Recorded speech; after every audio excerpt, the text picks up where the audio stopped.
is not collaborating. She's actively resisting. Engage!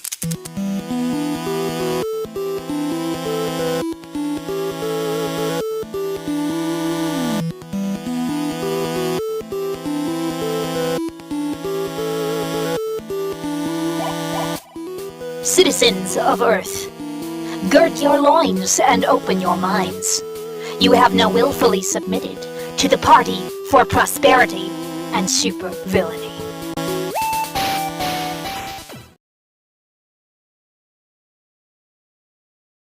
Oh gracious. Oh my. What's this? Could it be the return of the Party for Prosperity? Okay, well, I guess today is a popcorn episode. The Party for Popcorn and Supervillainy. Oh my god, we did it. What? Cause you play the platypus. Yeah, hon. Howdy. Let us know. Yes. Greetings and salutations. I think I actually have gotten what is the word here? Excuse me. There we go. I think there should be music running now. Hopefully that is so. Let me know if it's too loud. Let me know if I'm too quiet or if Dave is too quiet. I am in control today. I'm doing all the things in OBS, and there's so much stuff around me right now. I'm surrounded by lights and camera and foam pads from when I teach yoga, and I've got my microphone, I think, working, possibly, and we're doing it all on Linux, so fuck you, Windows. It would have been easier to do it through Windows, but I stuck it out, and we're doing it on Linux, so nah. And I'm so happy to be back. It's been a long time. Oh my goodness. But we haven't stopped doing the thing. We were just taking a really long break, and now we're back, and today we are gonna be talking about art and supervillainy. It's gonna be kind of a quick episode, because we got started kind of late. We have spent the better part of this afternoon setting everything up, testing everything out. I have been desperately trying to cut out the background noise in here. I know it probably still sounds kind of hollow, but at least I think the air vent noise has been cut down or out, and hopefully me internet cat gifs pounding on my keyboard won't be too crazy loud in my microphone. Dave, do you have anything to say for yourself? God.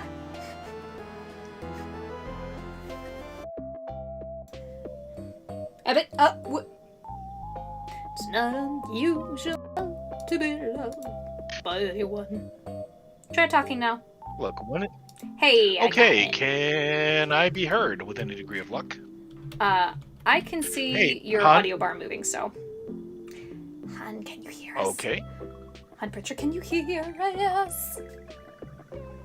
Yay! Okay. There we go. I don't know why Han can hear me now. it got sassy, but I'll keep my audio bar up. Well, in that so case, that I allow can me keep to an eye on just, things. what? Allow me to at least repeat how it is that our sponsor is taking care of us. I'm pretending that we have a sponsor. If you wish to sponsor us, if you're a beer company or something, we'll totally work with you. We love beer. Beer is delicious. Yes, we definitely... I am very much a fan, especially this one. This is the perfect beer to feed that agent who keeps stopping by to wreck all of your shit. Because it tastes an awful lot like Sprite. And as an end result, you can sit there and feed it to them all evening and they won't even realize how roasted they are. So with that in mind. Roasty toasty agent. Roasty toasty agent.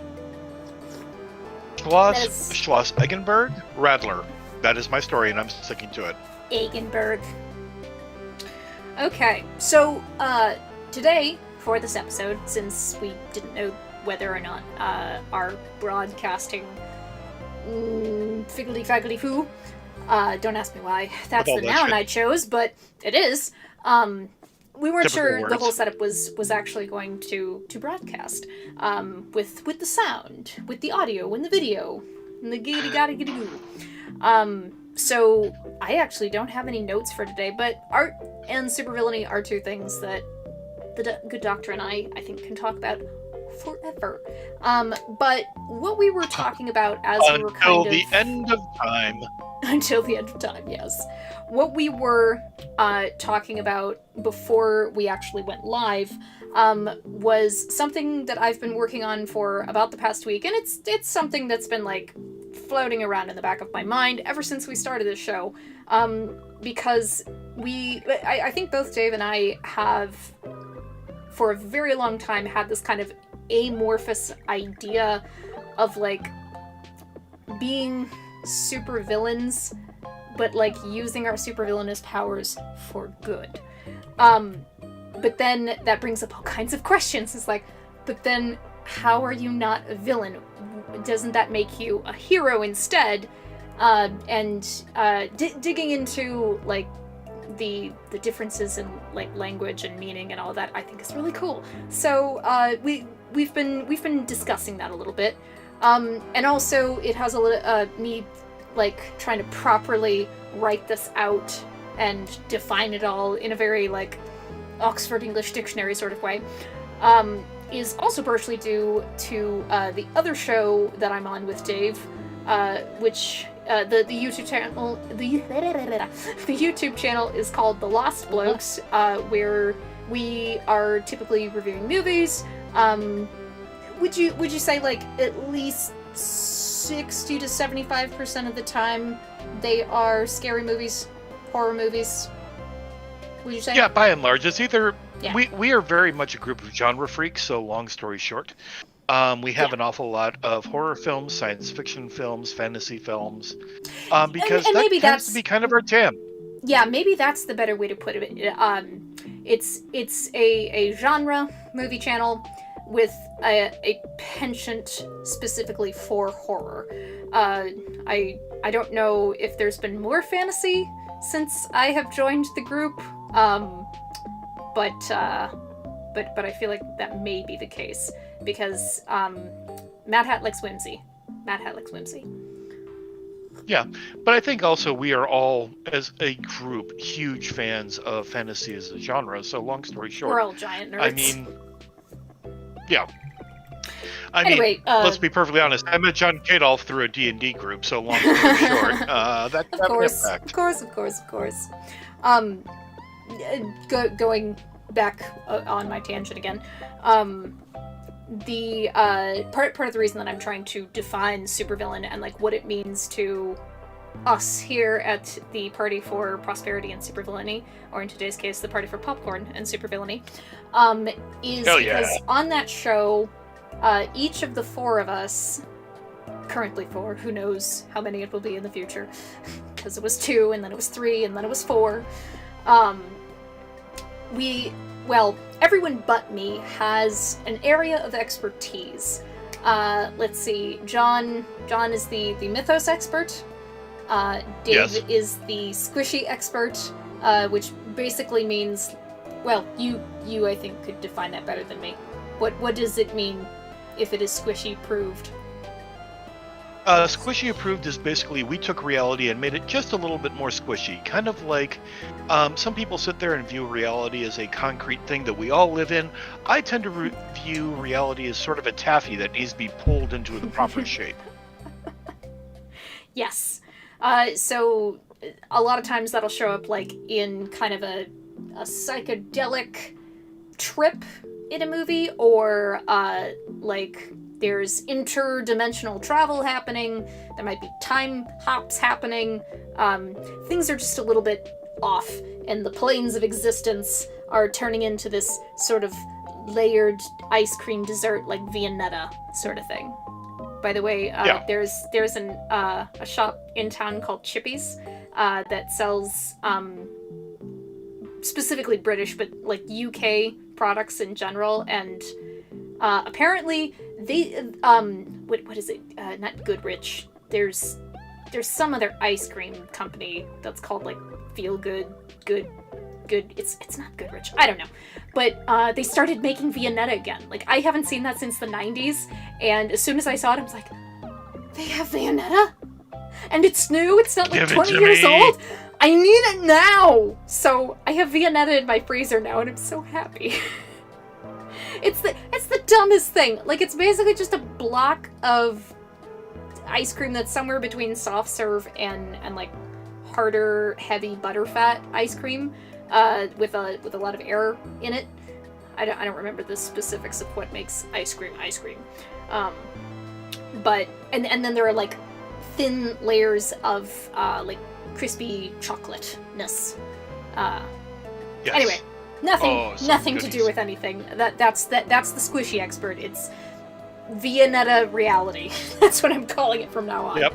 And then John is sleazy expert. No, Dan is sleazy expert. John is. I said John. I meant Dan. I swear I know the difference between the two of them. Sometimes my brain switches their names. I don't know why. If you meet the two of them, it'll be hard They're to miss completely because different. John's just shy of 6 foot, and Dan is shorter than me. So yeah. But yes, I have been for this entire time now, and it's been like, what, 4 or 5 months? Maybe almost 6, since I joined the crew.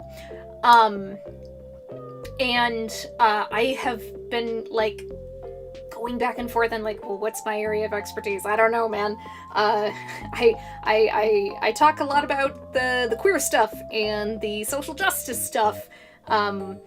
But I also like to have a good time. I don't know, man. And so we've been tooling around with the idea of my area of expertise being supervillainy. I am the supervillain expert. And is the movie supervillain approved or not? According to me, the supervillain expert. And on the one hand, I feel like I can confidently slap that, stamp of approval or keep the stamp of approval from a movie. On the other hand, I don't have like a list of criteria written out as of yet. I have begun this. There is a Google Doc that is Yes. is We're slowly working our way through it. Yeah, no, it's and I've actually like taken templates from like sites like Indeed and I think maybe Career Builder was another one of them. Basically like how to write a job description and, evaluative criteria. And it's not finished yet because I'm still kind of like I want to get it tight. I want it specific.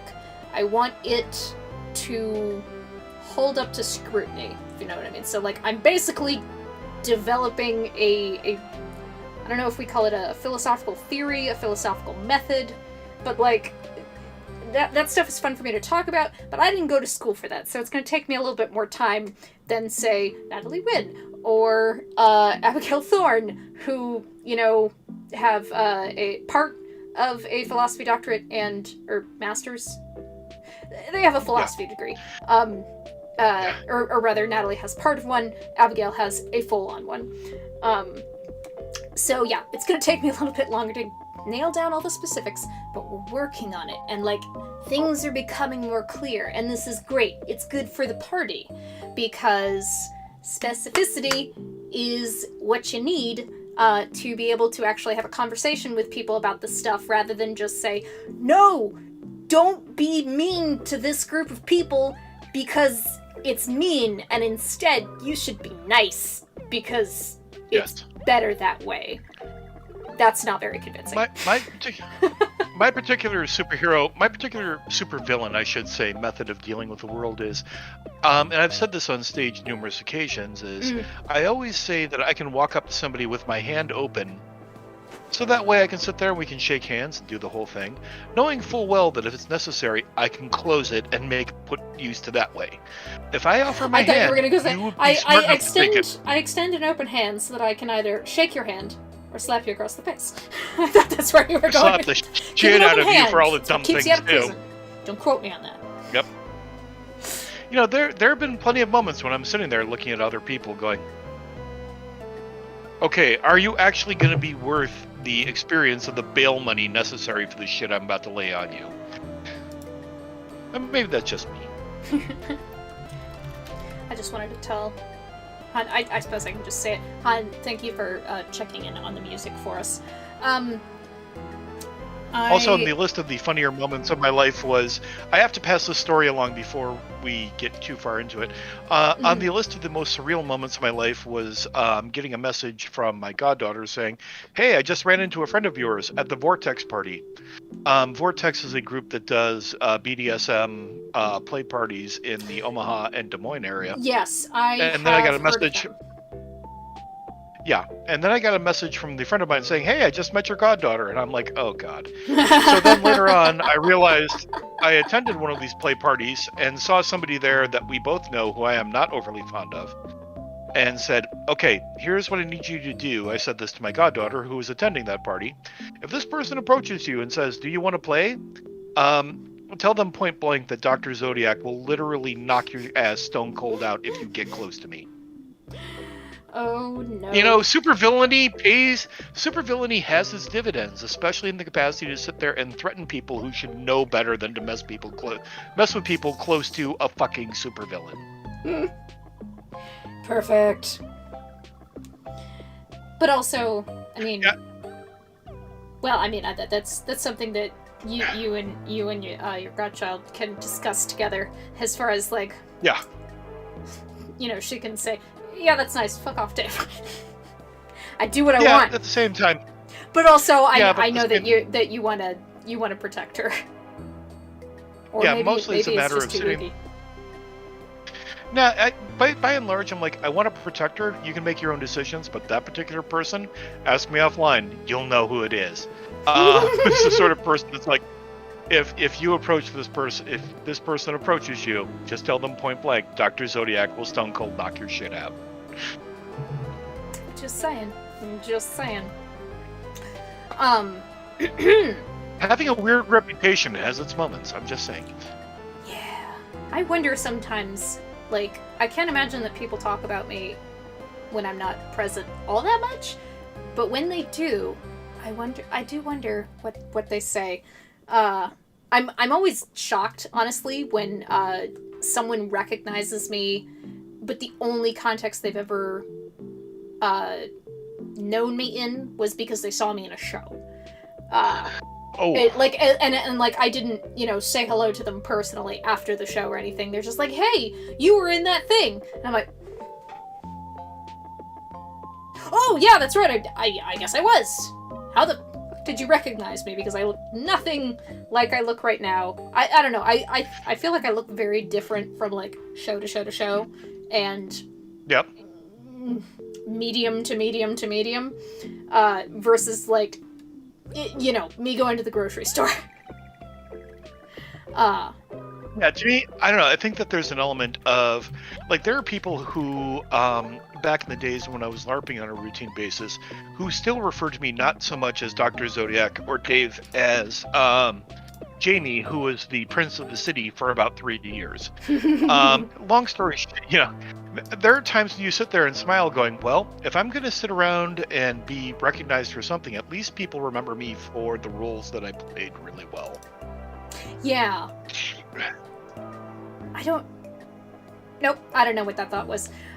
It's a weird thing when you are a performer, a local performer that does a lot of different things in a lot of different places, and you wear many hats. You wear many hats and perhaps different capes, different pairs of shades. So I wanted to kind of bring us back around to the art thing. Dave and I have talked a number of times about you know, why we got into art in the first place. You know, what sort of spurred it, and what it means to us as far as like sharing ideas and hopefully affecting some kind of positive change, or at least planting some seeds for people to, have some positive, productive, creative revelations later on when they're miles away from us, and they don't even remember who we are. Yeah. But let's revisit that, because it's been a little while since we've spoken of it. I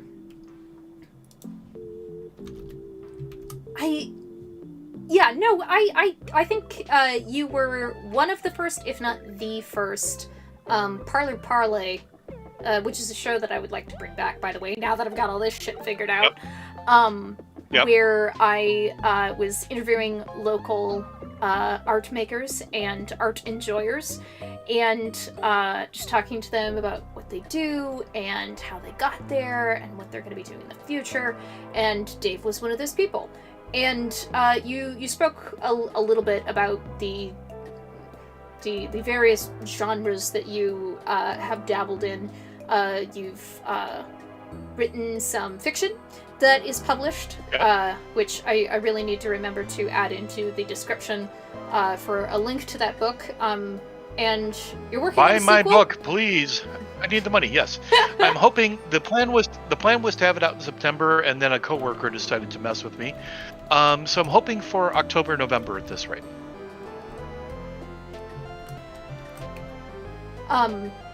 So it's so you've actually finished it, and now it's just being edited.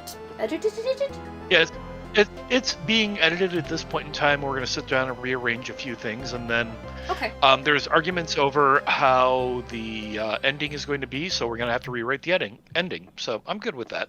That's part and parcel of the process. Okay.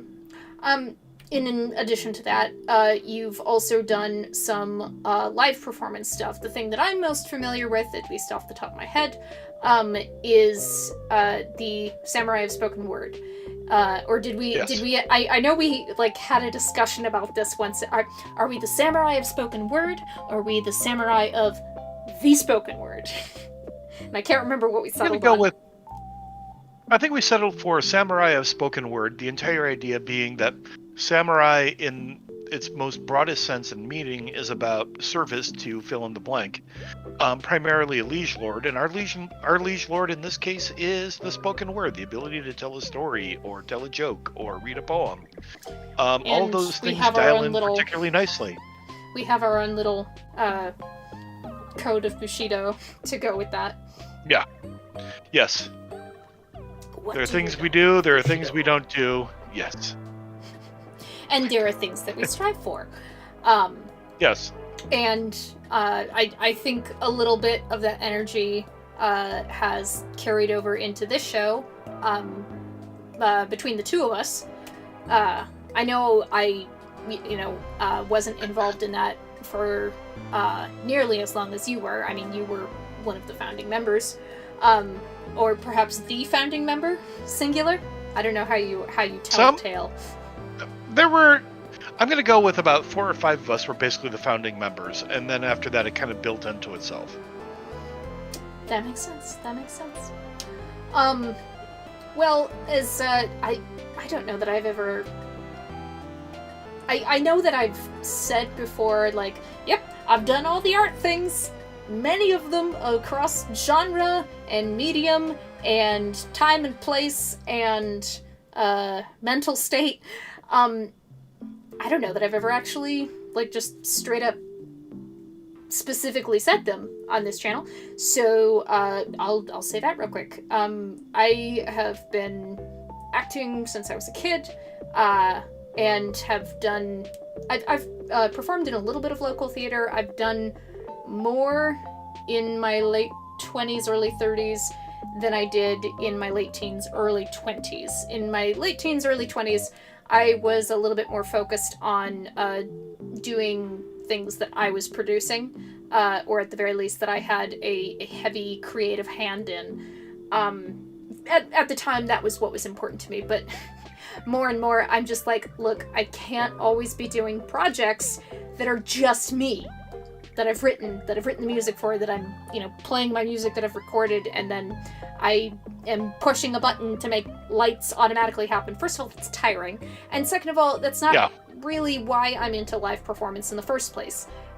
Generally speaking, even in like one-person shows, live performance is a collaborative effort, is a collaborative art, and I very much appreciate that, and how that kind of carries over. Like my love of or the things that I love about live performance, I think carry over into the rest of my life. First of all, you've got lots of different skill sets coming together, and generally speaking, in theater in particular, this maybe didn't used to be so much the case, but I suppose since maybe more people started going to school for it, like as far as a bachelor's degree goes in the United States. There is I have seen a greater effort to kind of like cross-train people. Not necessarily so that they can be a jack of all trades, because I will tell you, there are some actors who 100% should be nowhere near a table saw. Not at all. Keep them away. Valid. Danger, Will Robinson, danger. And then there are some people who are great stagehands, amazing. Like, their timing is perfect. They listen really well. If they're like always on the lookout for anything, you know, that could potentially put a snag in the performance, and you know, they try to get that taken care of before it becomes a problem. And they cannot act. They can act about as well as a dirty sock that has been lying on the bottom of the laundry, on the floor of the laundry room for who knows how many years, and like it's covered in spider webs. That sock can act better than this particular stagehand that I'm thinking of. It's based on a real person. But when you get people to cross-train like that, especially in an academic setting, not only are you like giving people an opportunity to try different things out, because you may go into it thinking that you want to be on the technical side or on the performance side, and come out thinking like, oh, actually, I really love acting, or I really love directing, or I really love doing lights, or God, I want to do nothing more with the rest of my life than paint scenery. I just want to paint drops forever and ever and ever. And I think that's so cool. But a side effect that happens from that, and I think it's intentional, as far as academic settings go, there is an appreciation that kind of inevitably comes from that, unless you were trying really, really hard to be super full of whatever your thing is. So, like, let's say, it's been like a joke for years and years and years and years. The techies hate actors because we're full of ourselves. Yeah. And we sit on the goddamn furniture backstage when you should not sit on anything if it is a prop. Don't sit on it unless it's on stage. That's the rule. I'm totally guilty of this. I've sat on props backstage when I am not supposed to. I'm sorry. But yeah, like it's sort of, you know, kind of a cliche. Like, the techies hate actors, but actors also get annoyed with the techies because they're constantly yelling at us, and they're, you know, basically calling us or they're treating us like we're all divas, even if we're being really, really nice to them. I always make an extra effort to like be vigilantly paying attention to if any technician, whether they're a lead or just a stagehand, whatever, if they tell me something, I want to be listening to them. But yeah, I don't want that to be that animosity between the two groups, because it's a collaborative effort. You want to be working together.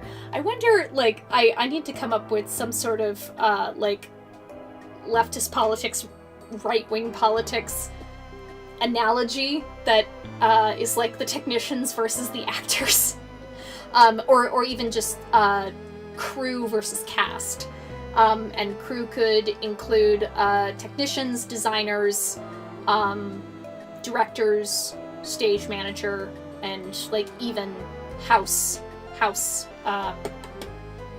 house crew? I don't know what to call them. The people who help you find your seat. The people who take your tickets. Yeah. I don't know why I can't think of it off the top of my head. I'm not sure which one of us would be the leftists and which one of us would be the right-wingers. There's something in there. I'll work on that. But yeah, there doesn't need to be the animosity between us. If actors have a chance to work on the technical side of things, they see just how much work the technicians are putting in and like how much focus it requires to do the things that they need to do.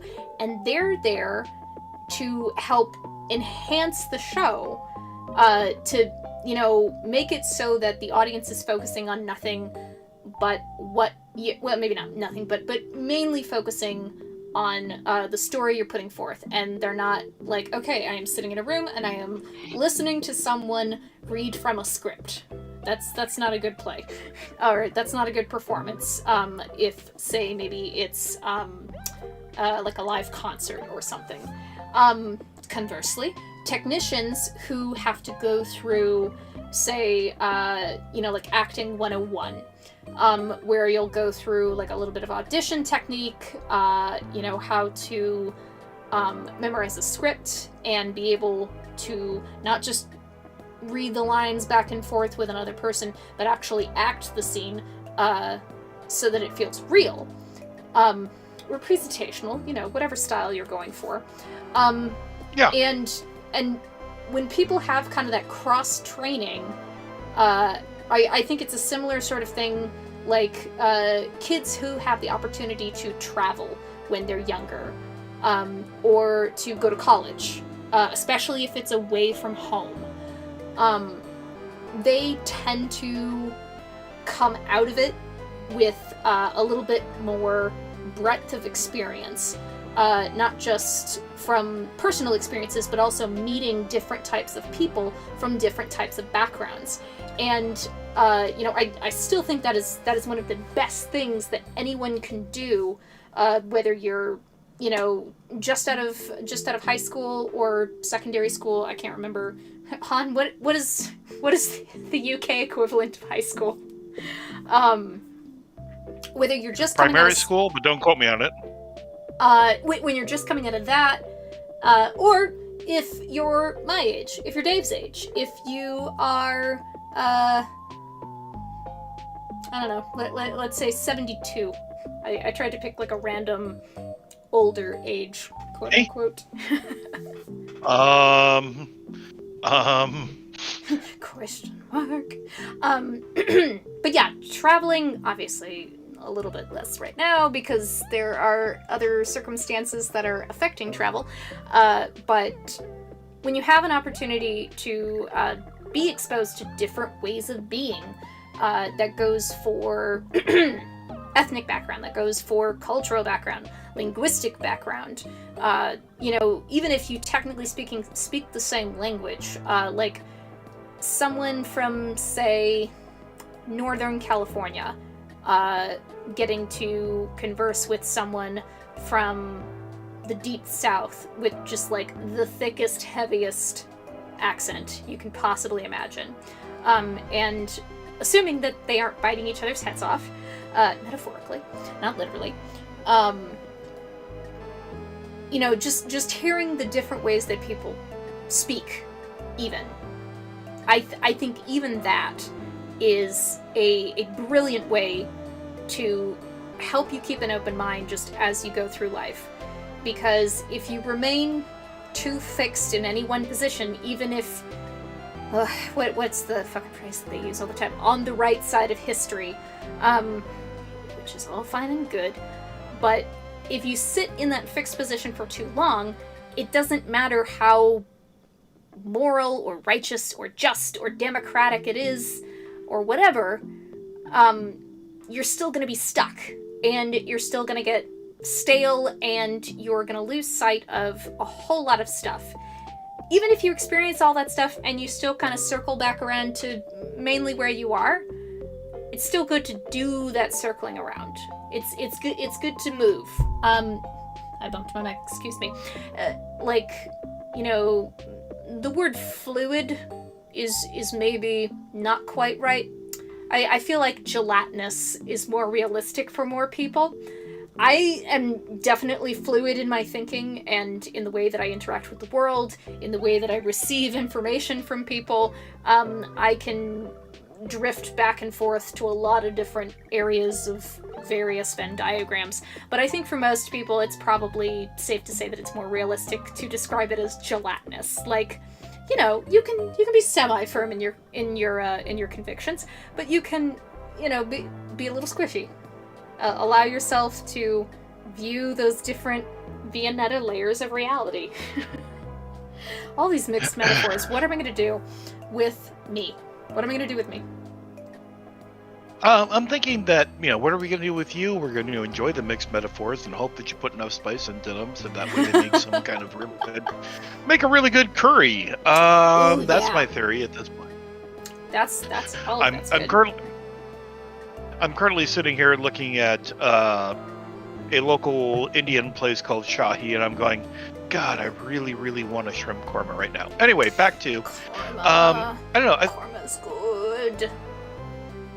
I keep thinking that when we were talking about the idea of art and supervillainy, I think that art goes hand in hand with the idea of shocking the shit out of people by simply telling the truth in such a manner that they have to actually not ignore it anymore. And that's why when jazz first appeared, it kind of shocked the shit out of people because it was this raw, you know, intense energy that Syncopation? while we all understood... What is that?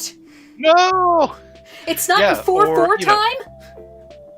Oh my God, Blasphemy! it's swinging into these areas? All these people are pressing their hips together. I wonder what that could possibly lead to, you know. Oh my God.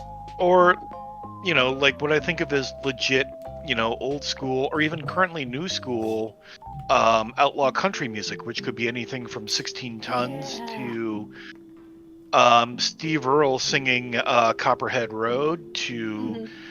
as much as he's a pain in the ass, David Allan Coe or a number of other people, but sitting there and basically telling the truth. And then, of course, there was the onset of rock and roll or the onset of hip hop.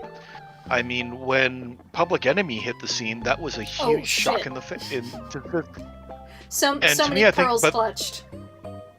Yeah, So and to many me, I think though pearls that but I think the element there is that art goes hand in hand with the idea of telling the truth, and eventually it becomes kind of suborned by the capitalistic elements of our culture, but there are always those initial moments and make new art that's shocking in a new and different way. Yeah, it's like the original onset of what I think of as the first wave of industrial music. I mean, God, Cabaret Voltaire literally sat down and recorded the sound of the city of Sheffield, and then found a van that had giant fucking speakers on it and played the sounds of the city back at the city, and it just blew people away. Or Throbbing Gristle, who originally were a group called Coum Transmissions, C-O-U-M, whose members included, among other people, a person who was doing sex work specifically because she wanted to experience what it was like to be that far on the outside of society. And then took all of that and pulled it into their music. And their music was mostly made by incompetence. And I'm not saying that in a bad way. It was just what literally the notion they had was, which instrument do you feel least comfortable with? Great, that's the one you're playing.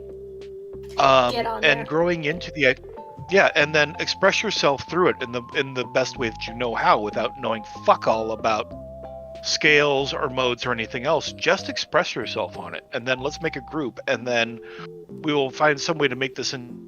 Sometimes it was massively shocking, and sometimes it was a single, but you know, you never quite knew what you were going to get. And I think that art exists as a supervillainous method of being able to sit there and make people, you know, you stand there and literally shout, I have something to say, and you say it in the loudest possible shocking way. And I think that is Go ahead. that goes hand in hand with it. Yeah. Street art being another good example. Banksy. I remember many years ago. This was in the 1980s, but I met Jean-Michel Basquiat. It wasn't like we were tight or anything. I was mostly hanging around, going, "Wow, dude, you're awesome."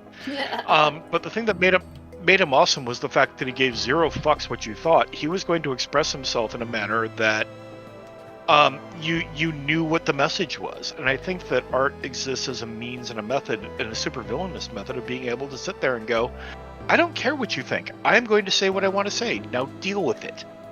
I think that in and of itself makes art a particularly supervillainous method of, getting yourself out into the public eye and saying, look, love me or hate me, but you sure as shit won't ignore me. Well, and then of course you get into, I think we've touched on this a number of times, and I know that we spoke a bit about it in our Lost Blokes review of Amadeus, like this idea of high art that is classy and cultured, and intellectual and sophisticated, and then there is the low art that is for the common folk. It doesn't require a whole lot of thought, therefore it is vulgar and undesirable.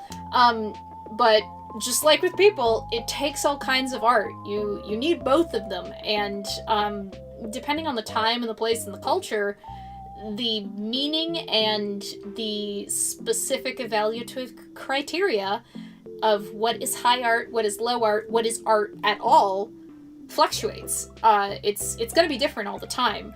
That is something in particular that just, like, the question, what is art, has been on my mind for, like, my entire life. And you may have even seen this, Dave.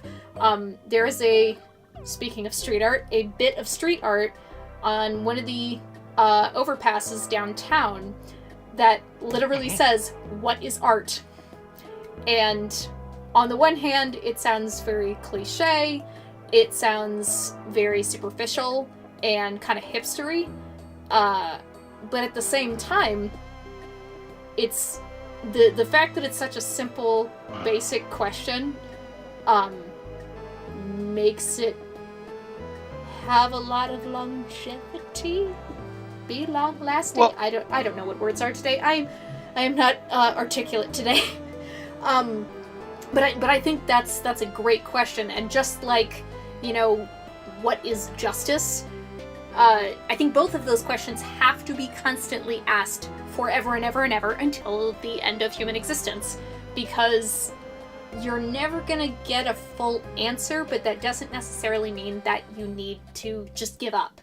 Because in rooting around in the muck of those ideas and trying things out and deeply committing to things and then realizing it's dumb and you hate it and burning it all to the ground, that whole process is what makes it evolve, is what makes it move forward, is what gets you to those ideas that are long-lasting, gets you to those values that are helpful and feel goody to humanity. Me talk pretty one feel goody? day. Okay, that works. Please invite me to your university where I may speak very well. Yeah.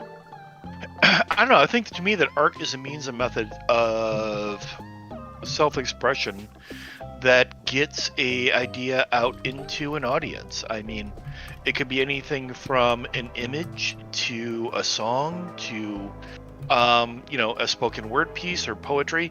Basically anything that affects you on an emotional level that is a form of self-expression, to my mind, is art. Now, whether or not I actually give a shit about it, that's a whole different matter. But also, art is not by its... Okay, to me, the worst art is something that is designed to affect as many people as possible.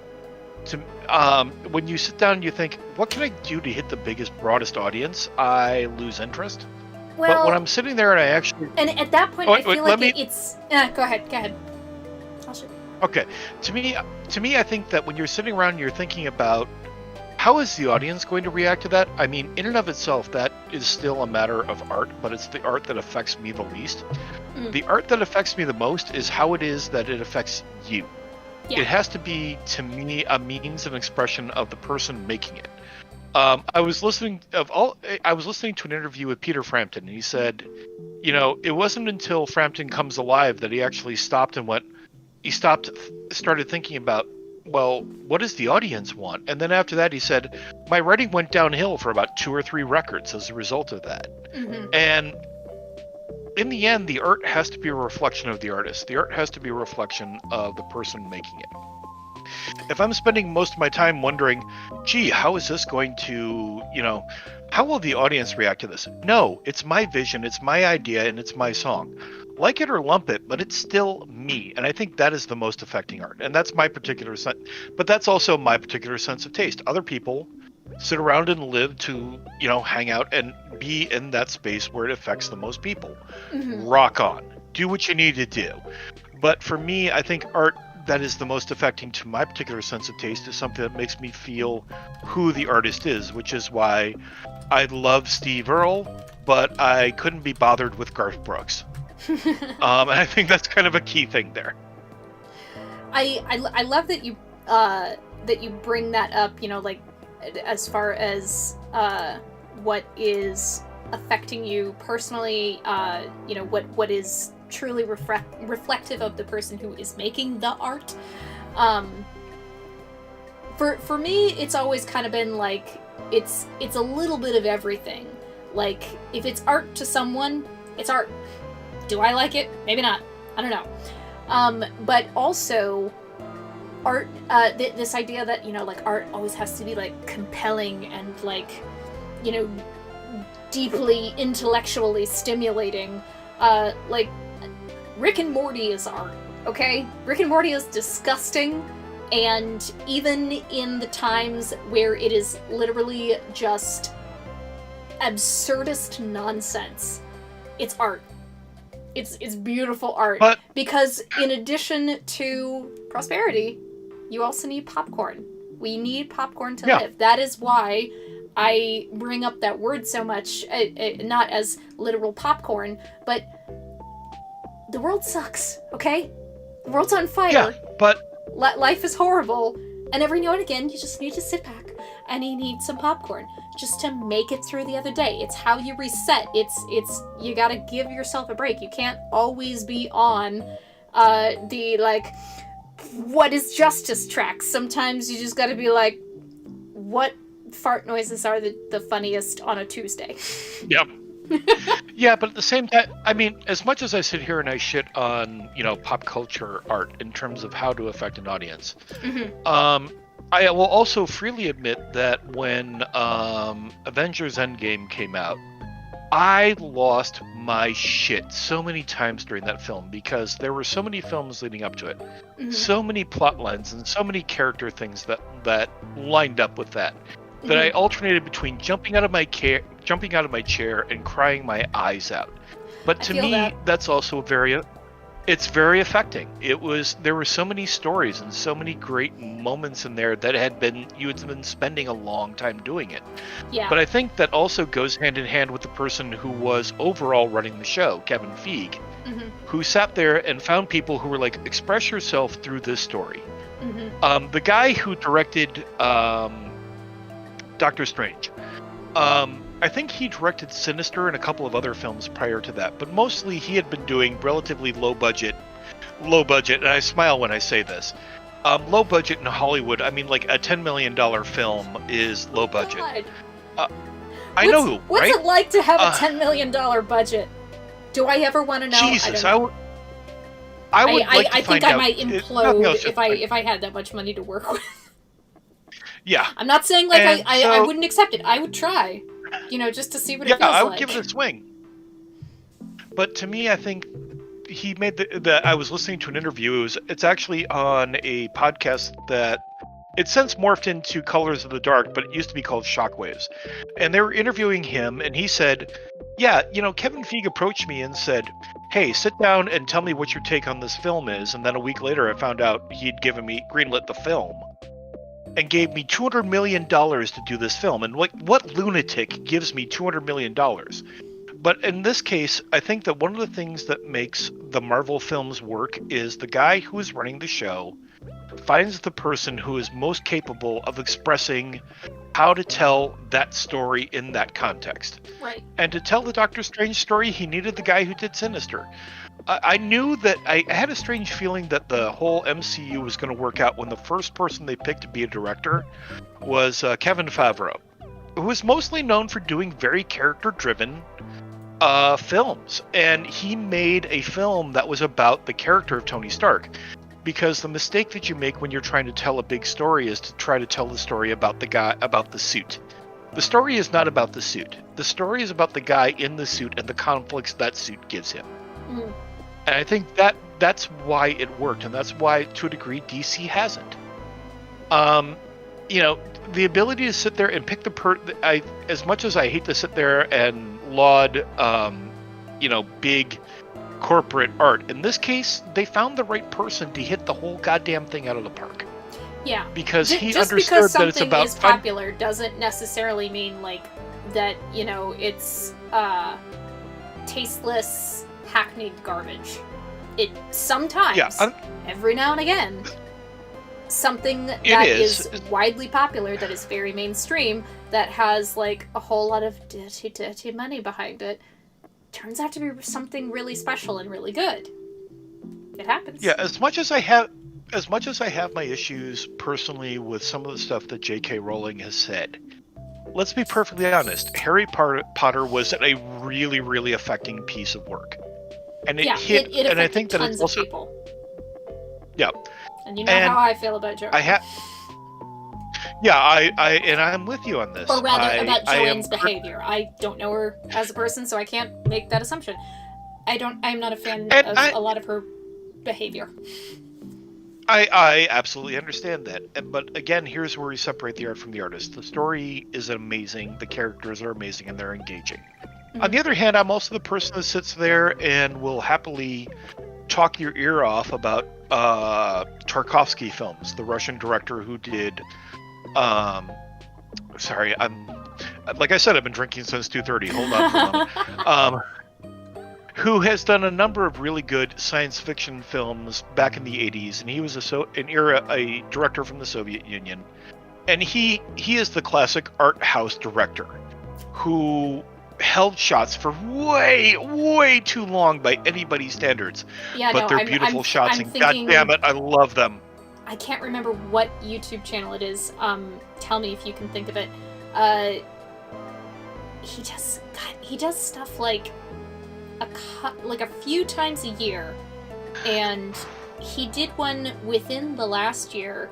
I'm almost certain that it was a Tarkovsky film where there is a guy taking a lit candle from one end of a bit of ruins to the other. And if the candle goes out, he goes back to start again and try it again. And that single shot lasts, God, I think somewhere between like 10 and 20 minutes. And it's all done in one take. And it's amazing. It's frustrating. It's frustrating and it's terrifying. But when you're sitting there watching him, it's kind of like the classic example of when you sit there and you tell a joke and it doesn't land. And then you tell the exact same joke, and it doesn't land. And you tell the exact same joke, and it doesn't land. And then about the fifth or sixth time, the audience starts laughing. And we have all had that moment when we're sitting there and we're doing something, and we're blowing it all out, and it's just not working. And we know that feeling. And that scene, in real time, is something that we as people all know. That moment when you keep repeating the thing until, goddammit, this fucking thing will work. One way or another. And by the way, that particular shot, I am totally going to draft you into doing a version of that. So just be aware. No. See, I love that. When I was doing my semester away in San Francisco at the American Conservatory Theater, my absolute favorite part of that entire time, apart from the fact that I became really integrated in the local kink scene there, and made some absolutely wonderful, super close to this day lifelong friends, that I would really like to go visit. So could we get this pandemic thing over with already? I haven't seen them in almost 2 years, and I'm dying. Okay, I need to see them. But I legit feel your pain. But my favorite part of that, because we had different classes and things that we were doing. One was more focused on stage acting. One was focused on audition technique. One was specifically on voice. And one was specifically on film acting. But my favorite, the absolute best thing, devised theater. It's a term that I feel like most people aren't familiar with. So the general idea behind devised theater is that whoever puts on the show is a part of creating it. Oftentimes, you might use like a classical text as a base for it, but it is entirely written, constructed, choreographed, designed by everyone who is involved in its performance. There is no director. It is completely anarchistic. And it can be frustrating at times because sometimes you just want someone to make the final cutoff decision. What's the word? The deciding factor. Help me. What am I thinking of? Brain. The deal breaker. Executive decision. The executive decision maker. Sometimes you're like, look, I actually don't want to be involved in the decision of this. I'm tired. Will you please just tell me what to do so I can do it and get on with my life? But that's not how it works. But one of the major things that we focused on, and one of the major things that I really dug into the idea of and the practice of, is that actually displaying effort to an audience can be very, very palpable. Actually lifting something that is very, very heavy and struggling in front of an audience has a very different feel to it than someone lifting a foam boulder and pretending like it's very heavy. It's very different. It creates, and I wouldn't say that one is better than the other, because again, like, art is different. It takes all kinds of art to explore different ideas, different emotions, different sensations, different experiences in the world. But devised theater in particular is something that is very, very near and dear to my heart, partially because of its, what's it called? Lateral power structure. I'm a bad anarchist, okay? I never claimed to be a good one. But partially because of that, but also partially because it can very easily tap into those more emotionally evocative things. And things like that scene that we just talked about from the Tartakovsky film, which I will put in the show notes. I promise I'll get back on that now that I've got the OBS situation figured out. In that film, actually watching him, like, it's not a digital flame that someone painted on after the fact. You are actually watching that actor pick up a candle and fight against wind that is actually happening around the filming crew. It's not someone with a fan. At least I don't think it is. If it is, I'm very sorry for having misspoke. But I believe it is the actual wind and the actual sunlight and elements, the actual elements surrounding this person in an open to the air space, lighting that candle. The wind blew it out. Gotta go back. Light it again. Walking very slowly, very slowly. Oh, I'm so close. 85% of the way there. 91% of the end, and the candle went out again. Just, goddamn. Sometimes that poor actor, like, you feel so bad for him. It's like, you almost made it. No. And something so simple creating such a strong reaction. And I know for some people they'll watch that and like, what the fuck am I looking at? This isn't entertaining. I don't know what to make of this. you're not always in the right frame of mind to watch a Tarkovsky film. Not even me, who loves devised, surreal, absurdist nonsense.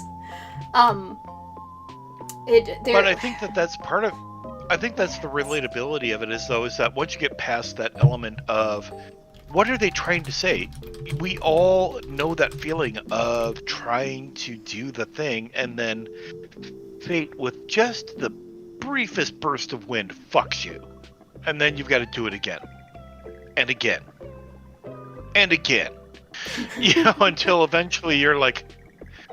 You're sitting. You reach past the point where you're like, oh, fuck this, I'm gonna quit. And then you sit there and go, no, I will not be fucking ruined by this. I will finish this goddamn thing. And I think that's kind of the key element to me is the idea of sitting down and creating an experience that we can all relate, whether or not if. Another very similar one is actually in the first episode of David Lynch's latest run of Twin Peaks, where there's a woman who's sitting there talking about this room where there's a very horrible smell. She's bringing the cops in, and it takes them about 5 minutes before the woman finally realizes, oh wait, I have a key to this apartment. And you're sitting, and your first reaction is, what lunatic writes a scene like this? And then you remember, no, wait, I've been in a million different circumstances that were exactly like this. Oh, God. Where somebody just wakes up and suddenly from out of nowhere goes, oh, wait, I've had the answer the entire time. And you just want to sit there. On the one hand, you kind of want to slap the shit out of them. And at the same time, you're like, yeah, okay, I get it. And I think that is when art in its most surreal actually touches upon real life. When that moment goes, oh, wait, I've had the answer the entire time. It's when you keep it so simple like that, like those things can seem like super boring and like, why should I even be interested in this? But at the same time, things, pieces of art like that are like basic for, like vanilla candle chicklet script basic, which I realize is kind of sexist, but it's there in the culture and I can't help it. Things like that sometimes can be, strangely enough, have the broadest appeal. Because you're speaking to something that there probably isn't anything more universal. Like, people will say, like, well, everyone can relate to love. Everyone can relate to losing someone that was important to them. I think maybe the most universal feeling amongst humans, like, no matter what part of the world you come from, no matter what time you came from, if we plucked people out of the past and plucked people out of the future and put them together here with us today, there is nothing more relatable than struggle and trying to avoid at all costs discomfort. There's nothing more relatable than that. Like, it's so simple, and it's almost not even like animalistic. Like, animalistic urges are, I need to eat, I need to sleep, I need to fuck, and I need to protect what's mine so that my progeny may encompass the earth. Yes. But it's not even that. Just this idea of struggle, and when you don't quite make it, the despair or just like the sense of defeat. That's very fucking relatable. Which, God, it's gonna kill me that I can't remember the name of that fucking movie, and I can't remember the name of the YouTube channel that did this video that I'm thinking of. But yeah. Anyway, go ahead. I want to say that it's either Cinema Tyler, Tyler, or God damn it, it will come to me at some point. Cinema Tyler actually did a really good piece on Tarkovsky and Stalker about how, and this is another thing that goes hand in hand with Supervillainy. Supervillainy to me has always been about an element of obsession. The idea of, this thing has grabbed me and it will never ever let me go, so now you all have to suffer through it too. I'm sorry, are you And talking about Tarkovsky- Reflections of Evil? That too, but although I will say I'm that sorry. Stalker is an infinitely better of a film. Yeah. But Tarkovsky shot that film 3 different times. Like, the first time, the film stock came back and it had because of the fact that it was a relatively new film stock and the people in the Soviet Union didn't know how to develop it, it came back with a green tint to it and he lost his shit. And then he was halfway through the second version of shooting the film and he decided that the cinematographer wasn't doing his job right, so he just threw the entire thing away. And so then he started, and finally he did it, in a third version and nailed all that shit down on the third time. But I mean, and it's not like Tarkovsky was a bad filmmaker. He had plenty of films prior to him that were prior to Stalker that were absolutely amazing, and films afterward that were absolutely amazing. But this was the one film that kept eluding him, and I can understand that notion of the obsessiveness of getting that goddamn shot right. As a photographer, I have lost track of the number of times I was going through and looking through some of my old shoots recently and realizing that I had shoots that had, out of like 3 hours, we had like 600, I had shot 600 photographs and then picked out about 60 that were absolute winners. Mm-hmm. But it's that obsessiveness of trying to find that moment and that time and that space. And I think that the obsessiveness, that one of the things that when makes somebody you can artistically exhale. Yes, when you sit there and go, okay, I got at least 1 out of 10 shots in here is reasonable.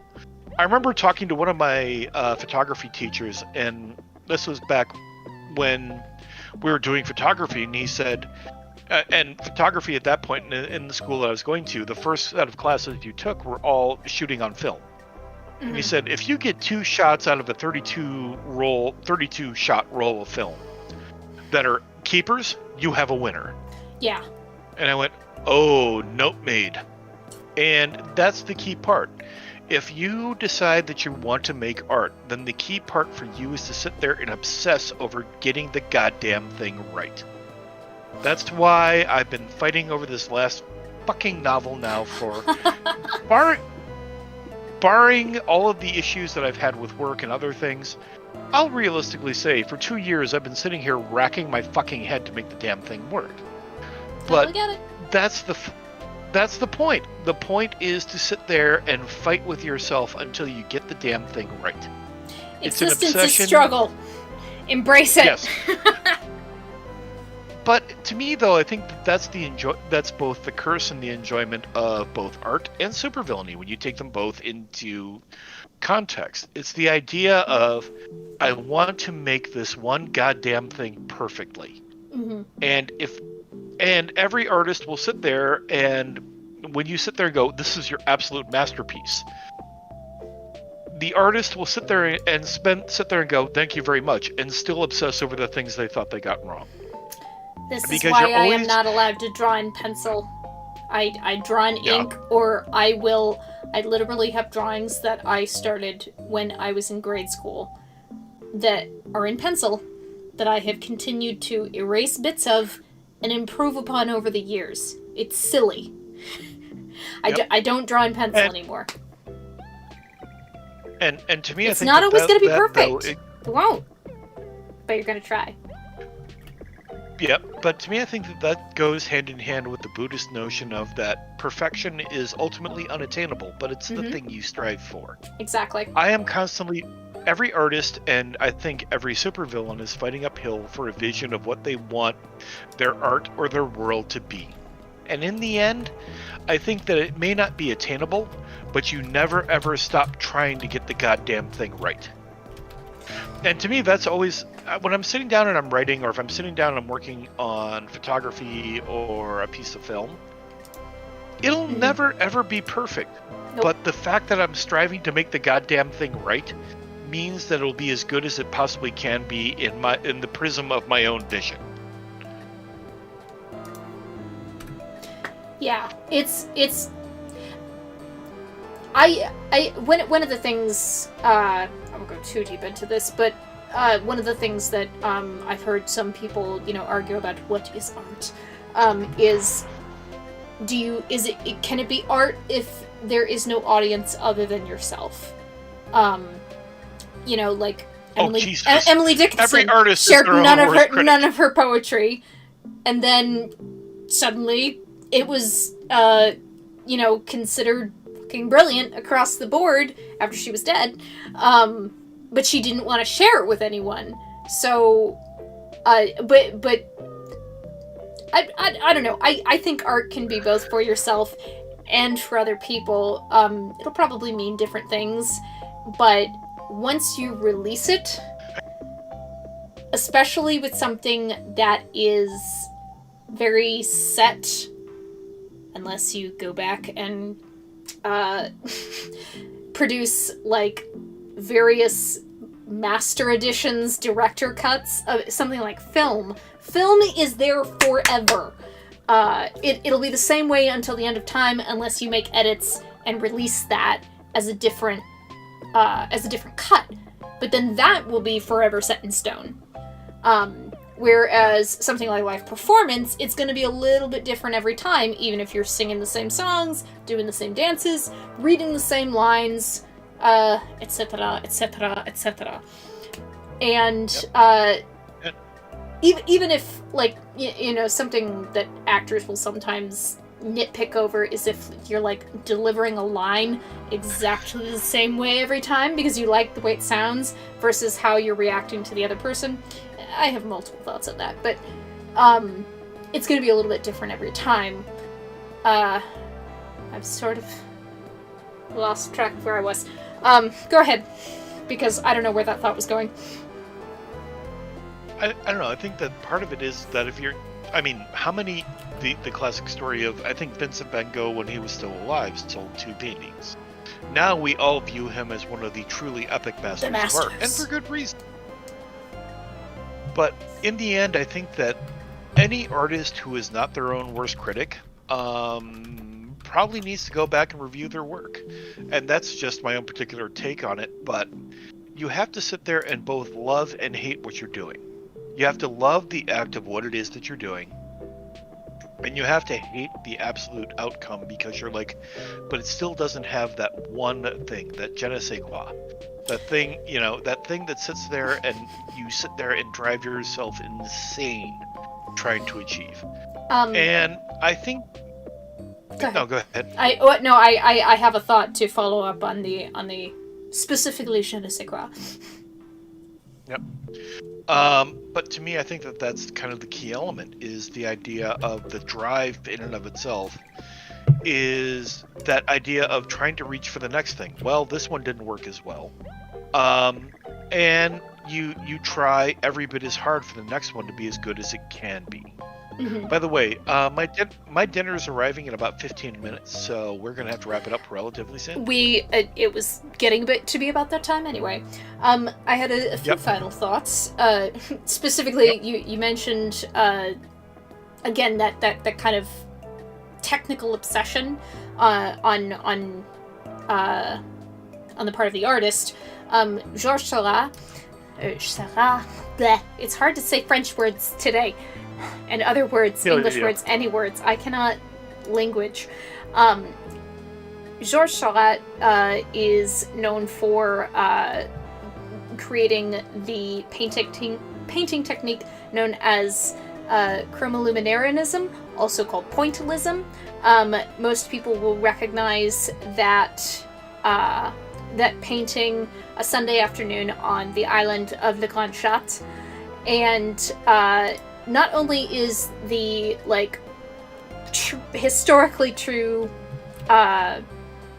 account of things very fascinating, there is also a very fine musical by one of my favorite composers, Stephen Sondheim, called a Sunday in the Park with George. I got to be a part of that show once. It was fantastic. Our set was actually mostly composed of the original set pieces that were in the original Broadway production with Mandy Patinkin and Bernadette Peters. And every time I was up there, I was like, Mandy and Bernadette, spat on this scenery, their sweat flung onto the scenery as they turned quickly from one side to the other. Yep.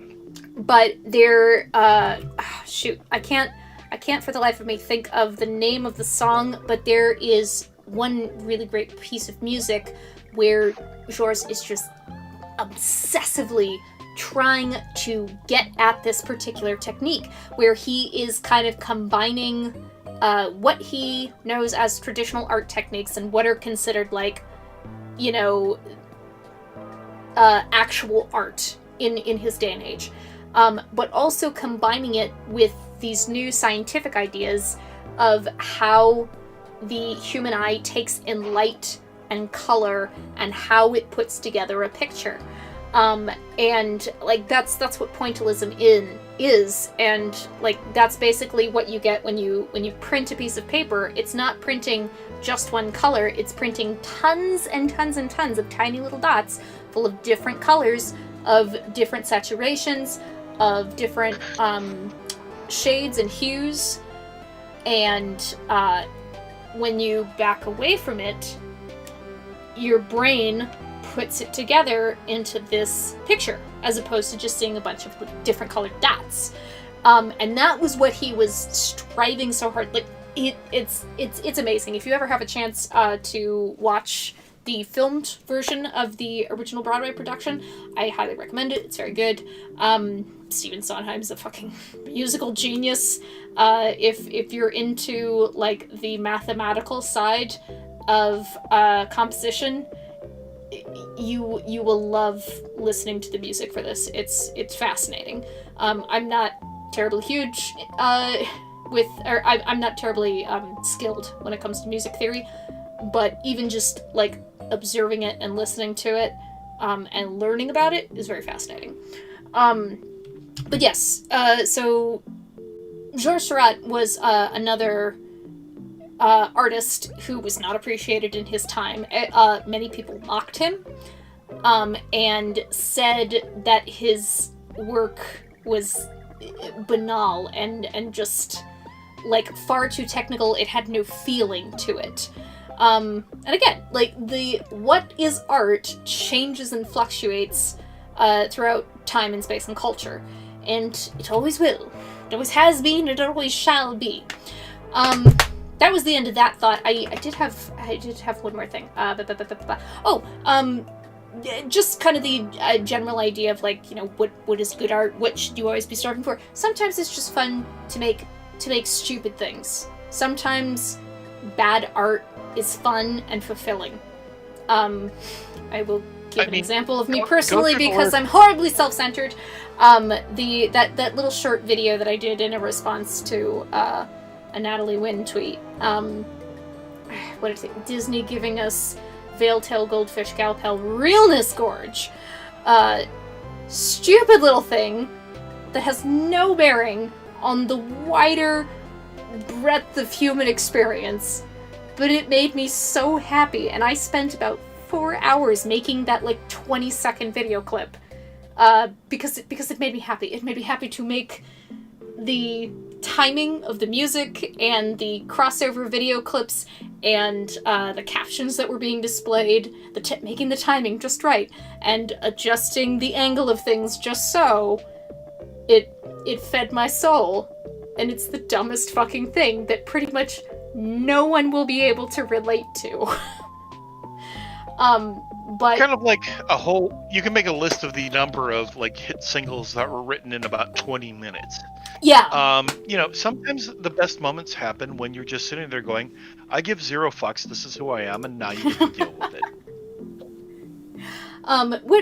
What's the song in Highlander that maybe it didn't take 20 minutes to write, but like they immediately started Queen immediately started writing it on the way back from viewing the film. Was it Who Wants to Live Forever? It was. Yep, basically Brian May Yeah. wrote that in about 10 minutes. And Okay, my food is here. I've got to be back in just a moment. Feel that's free okay. to keep talking, but I'll be back in a moment. I'll start wrapping it up. Okay. All right. Dave has gone to get his food. I know Han had to go to bed, so thank you very much for stopping in and joining us. I'm super glad that we have gotten this figured out, you guys. Now that I have all the settings saved and everything, it should be easy, hopefully, to recreate on a weekly basis. Hopefully at the same time. Oh my gosh. And I am really, really looking forward to continuing the work of the party. And to... I know we kind of veered off of how art relates to supervillainy. We just touched on it here and there. But I'll mention again, that the definition of, what makes a supervillain. I am going to keep working on that. And I do actually want to share that with everyone... I bumped the mic. With everyone who has been watching since the early days, and for those of the future. I think we will... I'm shooting to have that be the focus of maybe, the 25th episodes. We've got, what is this, 18? So I can do math. 7 more episodes. 7 episodes hence, we, hopefully, I am shooting for, us to discuss what is a supervillain. And how do they go about creating prosperity and popcorn for society at large, or even just for themselves, because can't take care of everyone, and you certainly can't take care of everyone until you take care of yourself. I wanted to wait to say goodbye until Dave got back, but I don't know that he will be back. So, what do I normally say to you all? I say... you're doing great. It's gonna be okay. And make sure that you do something until the next time I see you that you truly, truly enjoy. Just take 10 minutes. 10 minutes to do something that you aren't doing for money, that you aren't doing for fame. You're just doing it for the pure pleasure of doing it. And then also take 10 minutes at least to do absolutely nothing. It's important to do nothing every now and again. There's Dave. I'll unmute him. There's Dave again. If you should like to say goodbye, I was trying to recreate what I normally say to folks. That you do the thing you love, don't do anything at all, and be good. Or if you are not going to be good, then don't get caught. All I can say is, here's my theory for how I get through the week. Be grateful. If something good happens, look at the sky and say thank you very much. If somebody treats you well, treat them well back. And when in doubt, just remember, be kind to everybody around you, because you know what? You don't know the kind of day they've had, and you don't need to be making enemies you never knew you had. I don't believe this. We didn't do the reading of the party manifesto. We're bad kids. That's okay. Next time. We're getting back into the swing of things. Yep. Okay? There's a lot going on when you don't have a production team and you're doing it all yourself. There's so many tabs. We've all been a little busy. There's so many tabs and so many layers going on here. Which is, again, why it's a good thing for actors and technicians to cross-train. Even if you don't stick with it for the rest of your life, appreciate the work that other people do that you cannot do. And yes, be grateful for the good things, no matter how small. And honestly, in my whole sunny nihilist way, be grateful for the not so good things. Even if they feel terrible, they won't last forever. And it gives you kind of a good reference point for everything else.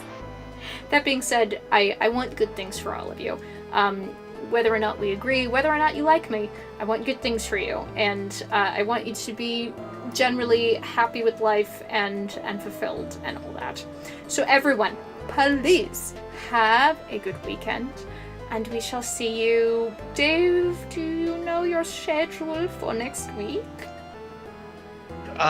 Next week is pretty much screwed for me, so you might want to actually talk to the great and mighty Lily and see if she's available. Let's see if I can drag the Queen of Hearts in here. Because I'm more aware... Yes, please. Or because if aside I from can the fact that... poke Poke-a-moof. Yep. Either one, but I mean, Lily, just any day involving either Lily or Moof is pretty much just a day that has been They're both so smart. made and him. I love them both so much. Sorry, I'm kicking my feet because I love them both so much. Yep. And so with that in mind, I am going to wrap it for the evening, and I'm going to have some dinner, and I hope everybody here has the best week they possibly can have. What did you end up getting for dinner? I got shrimp korma and pakora and cheese naan. Nom nom nom nom nom nom nom. Well, I hope you enjoy that, Yeah. and I hope you all have a good evening, and we shall... I'll do something next week. We'll go on the Discord. Yep. There will be a link below. Mwah. We'll figure out a thing. Good night, everyone. Thank you so much for joining us.